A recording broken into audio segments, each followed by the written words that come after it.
जोमसम हो, जोमसमको पहाड।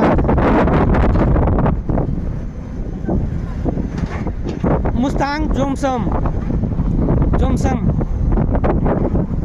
एकदम जाडो छ यहाँ, तातो छ साथीहरू। लाउनुहोस् मुस्ताङ एकचोटि आउनै पर्ने हो क्या मुक्तिनाथ।